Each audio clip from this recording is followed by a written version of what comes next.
우리는 여종의 자녀가 아니요 자유 있는 여자의 자녀다. 여종의 자녀가 아니고 자유 있는 여자의 자녀다.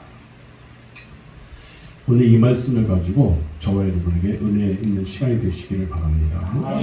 하갈과 사라에 대해서 비유하면서 말씀을 주셨습니다. 지금도 왜 중동에서 일어나는 모든 전쟁들이 이것 때문에 일어나는 거예요. 이것 때문에. 하갈의 자녀들과 사라의 자녀들이 싸우고 있는 거예요. 원칙적으로는 하갈의 자녀가 아브라함의 첫 자녀가 되었어요. 근데 하나님 보시는 입장과 사람이 보는 입장은 달라요. 하나님이 보는 관점, 사람이 보는 관점을 오늘 말씀을 드리려고 해요. 오늘 말씀의 제목 따라합시다. 하나님의 관점, 하나님의 관점, 사람의 관점, 사람의 관점 달라요.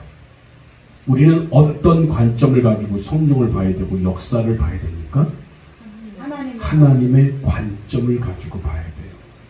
인간의 관점으로 보면 성경이 이해가 안 됩니다. 인간의 관점으로 보면 하갈의 자녀가 아브라함의 첫 자녀입니다.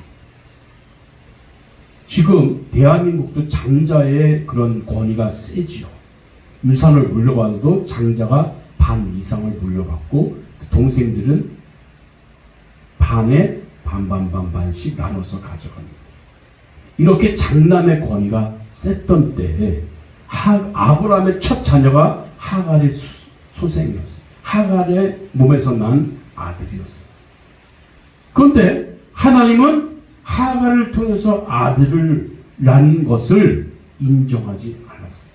하나님의 보는 관점은 사라의 아들이었던 거예요. 아멘. 그래서 지금 중동의 여러 가지 수니파,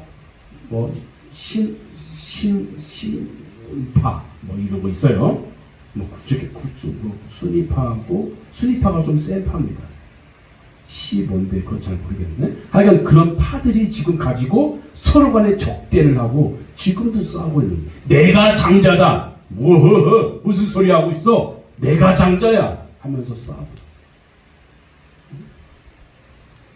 이것이 바로 지금까지 내려오고 있는 이 중동의 여러 전쟁의 원인이 바로 여기에서 이루어지고 있는 수니파하고 시아파. 시아파는 좀 약해. 수니파는 강직해. 다시 말하자면 하갈의 소생들이 원칙적으로 인간 면에서 보면 하갈의 자녀들이 장자가 맞아요. 그걸 먼저 아브라함이 아들 낳기를 소원했는데 아니 아무리 응답을 받았어요. 언제 아들을 주겠다고 했는데 소식이 없어요. 더구나 사라는 단산이었어요. 애를 못 낳아요. 의학적으로는 애를 낳을 수가 없어요. 어떻게 해요? 그러니까 분명히 하나님은 약속을 하셨는데 자녀가 있을 거라고 약속하셨는데 사라는 애를 못 낳으니 이제는 사라의 소생, 사라의 시녀가 하갈이 그럼 네가 대신 애를 낳아야겠다 해서 임신을 하게 되죠. 그래서 하갈의 자녀가 먼저 아브라함의 장남이 된 거예요. 원칙적으로 인간의 관점은 그게 맞아요. 근데 성경은 하나님이 사라를 통해서 난 자녀여야 너 대를 이어갈 수 있고 이스라엘 대를 이어갈 수 있다. 그래서 요즘 학자들은요 그걸 되게 이상하게 생각합니다.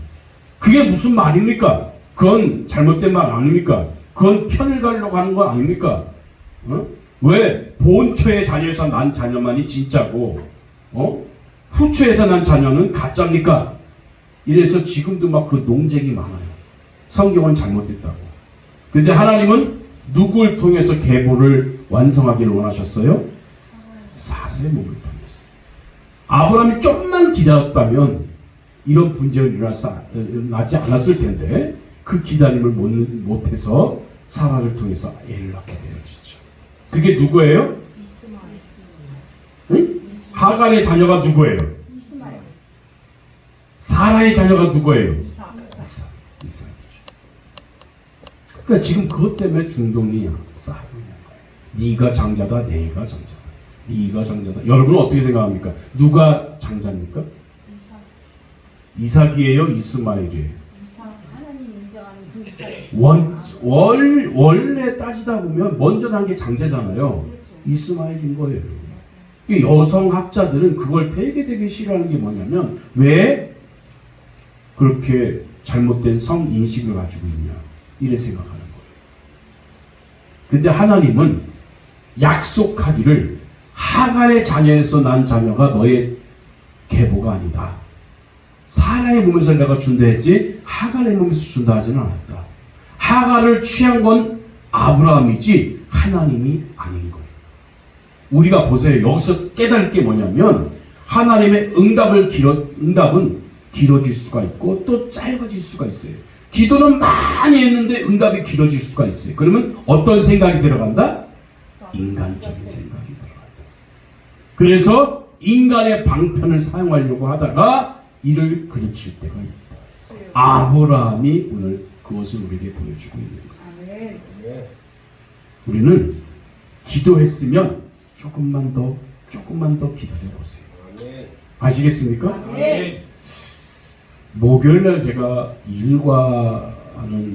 일하고 사역에 대해서 배우는 그런 특강들이 있어갖고 지금 거의 한 달 넘게 지금 배우고 있는데 거기에서 이제 우리 조가 있어요. 이 조가 있는데 이제 경청이 무엇인가에 대해서 말을 하고 있어요. 그 교수님이 바키대학의 주상락 교수라고 그분이 우리에게 조별 나누어서 의논을 한번 맞춰봐라. 경청이 무엇인지라고 했어요.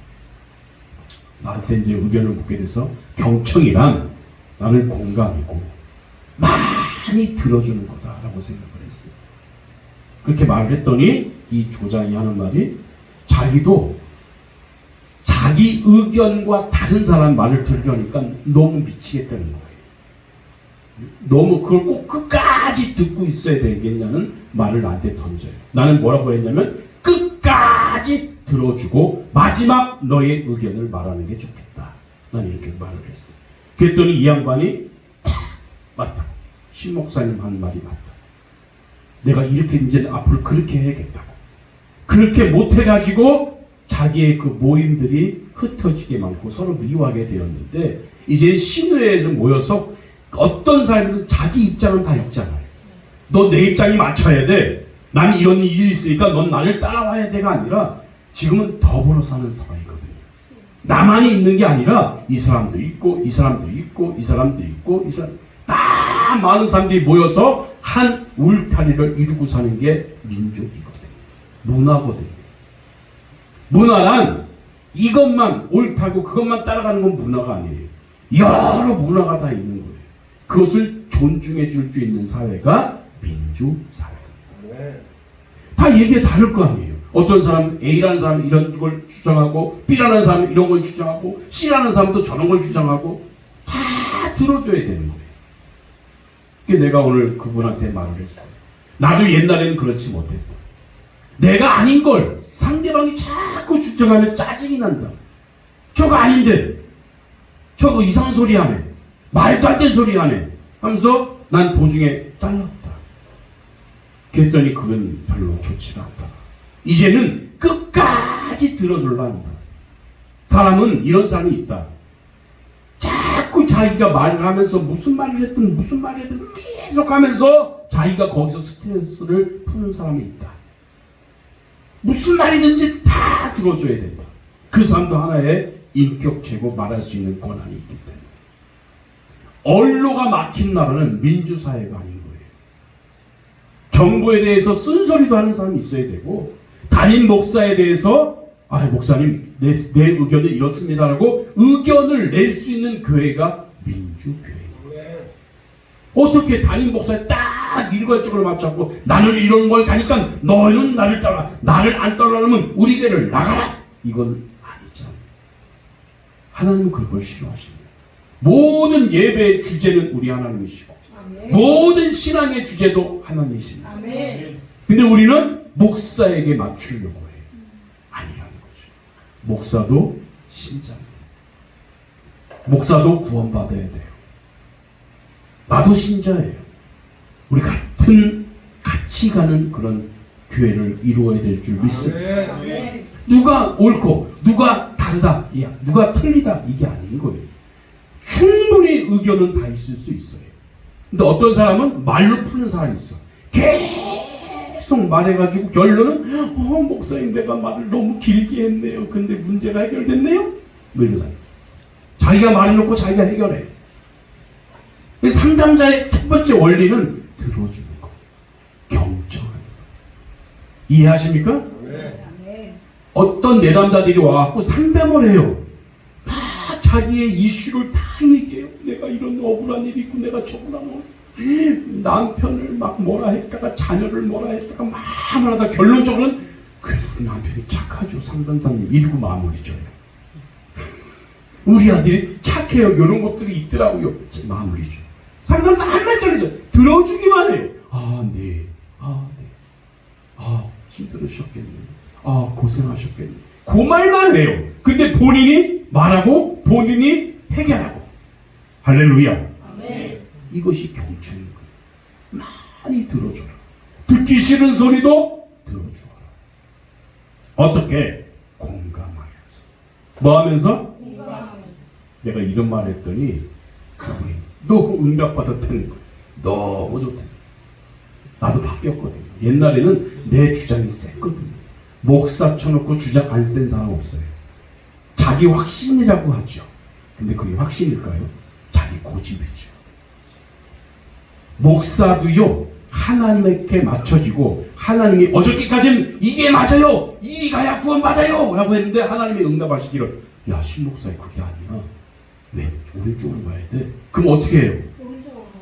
다음날 목사님이 입장이 바뀌었어. 여러분 어저께는 이 길이었는데 오늘은 이 길입니다 이렇게 말하는 게 정상이에요? 계속 아닙니다 이 길입니다 이렇게 말해야 되겠습니까? 먼저 하니까 오른쪽으로 가는 게 정상. 창피하잖아. 성도들한테는 구원의 길이 이 길이라고 그랬는데 갑자기 꿈에 하나님 나타나시더니 네가 달라 네가 틀렸어 김집사 말이 맞아 오른쪽으로 가야 돼 그랬어요. 그러면 이 목사님 어떻게 해야 돼요? 김치스가 끝까지 우겨야 됩니까? 아니. 창피하니까? 바꿔야죠. 하나님이 아니라는데 하나님 제가 착각했습니다. 너무 말씀에 심한 말씀이 있다 보니까 내가 약간 졸았나 봅니다. 구원의 길은 오른쪽입니다 이렇게 말할 수 있어요. 아멘. 아시겠습니까? 아멘. 이게 변덕이 심한 게 아니에요. 하나님에게 초점을 맞춰지면 우리가 주장도 바뀔 수 있다. 아멘. 이상한 버릇이 생겼어요. 한국 사람들은. 또 이상한 우리 목사님들도 그런 것 같아요. 자기가 한번 정했다면 그게 맞는 거라고 생각해요. 어찌 보면 독선적이라고 할 수도 있겠죠. 그러나 아닙니다. 하나님의 구원의 길은 그게 아닐 수가 있다는 거죠. 여러분 이 시간 깨닫기를 바랍니다. 아멘. 내가 보는 관점과 하나님의 보는 관점은 다르다. 우리 성경을 대할 때, 내 믿음 생활할 때, 교회 신앙 생활할 때 하나님의 관점으로 보자. 하나님은 어떻게 하셨을까? 하나님은 어떻게 하셨을까? 예수님은 이 상황 속에서 무엇을 선택하셨을까? 한번 생각해 보세요. 내 위주로 하지 말고 우리 주님을 한 번 더 생각해 봅시다. 정말 이런 어려운 속에 살고 있는 우리들 예수님 이 시간 계시다면 어떤 편을 택하셨을까? 기도해 보시고 주님이 가라 하면 가는 복된 성도가 되기를 주의 이름으로 축복합니다. 아멘. 기도합시다.